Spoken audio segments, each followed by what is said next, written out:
I've said before that I have way too many interests, and I do, probably. Um, I think part of the reason for that is that in any direction that you take an interest in something, you never hit a wall of like, there is absolutely nothing more to learn about that. You know, you start getting interested in anything. And there are experts out there that have dedicated way more time than you have and know all the ins and outs of it down to a fine detail. Even if it's something you've participated in before, like I think all of us have like touched a garden at one point or another. But then there are people with huge, amazing gardens that just really took the time. And if you talk to them about, like, what are 5 things I can instantly do to make my garden better, they can tell you right off the bat. They know all the trappings and they know all the greater paths to success with that. If you want to take an interest in anything, you can just keep learning about it and learning about it and learning about it forever. I think I have a bit of egotism about me wherein I take up an interest and then I'm not content with a surface level interest, at least what feels like a surface level interest. I want to feel like a mild level expert on it.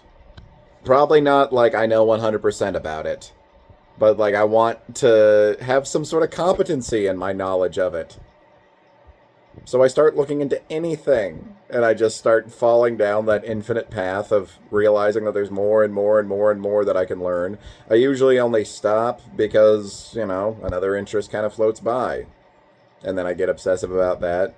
And it's funny with something like sports and learning about a sport's history. Every single season, I start going down the history and learning a little bit more about it. And it depends on the season when like the finals are happening usually that I start getting way more intense about learning about it. Yeah, there's never a stopping point, and that's really cool to me about every single interest, but that's also what's so frustrating about it. There will always be more to learn. Even with things that I don't know, competitive eating could feel like a little bit of a silly interest. For somebody to take that on as a life pursuit of I'm going to be a competitive eater. All praise to Joey Chestnut, though. I have to praise anybody named Joey, of course. But then you look into how they prepare for it, and they've got their body's resilience to being overstuffed down to a science. There's a whole routine that they follow to make sure that they can cram as much food as possible. There's still an expertise in something silly like competitive eating. There's still a legitimacy to it because it's not something that every basic layman knows. And even with stuff that seems like it does have sort of a barrier to it. Like, I remember reading a book by Seth Godin, who is a great, I think I pronounced his name correctly, he's a great self-help and business author. He wrote a book, I can't remember if it was like Purple Cow or Lynchpin, but one of the things he says in it is that he hates bowling because you can only reach 300 in bowling. There is a set capacity on how well you can do, and then you're finished. I guess that's true, but at the same time, the top bowlers don't just get one 300 game. They want to get as many as possible. And so even when you reach that limit for a game, for a bowling career, you can still keep going and going and going. And you can still find better ways to maximize your technique so that you can have the most 300 games out there. You see what I'm saying? Even when there is a relative boundary to things, if people do reach that boundary, they'll still just keep finding ways to get past it. They recently reached the Tetris kill screen for the first time, playing Tetris on NES until you can play no more. Well, guess what? Now the competition is going to be to see who can get to the kill screen twice in their lifetime.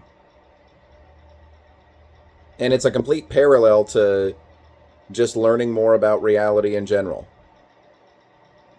I mean, it's within reality, so obviously, but that's the basic framework.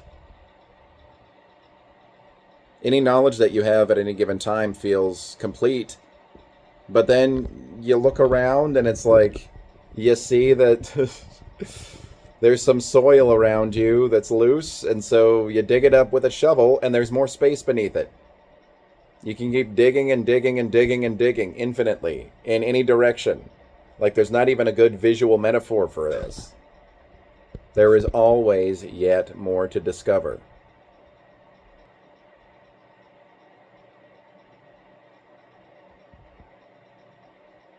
There's infinite learnability, and I think that's really cool.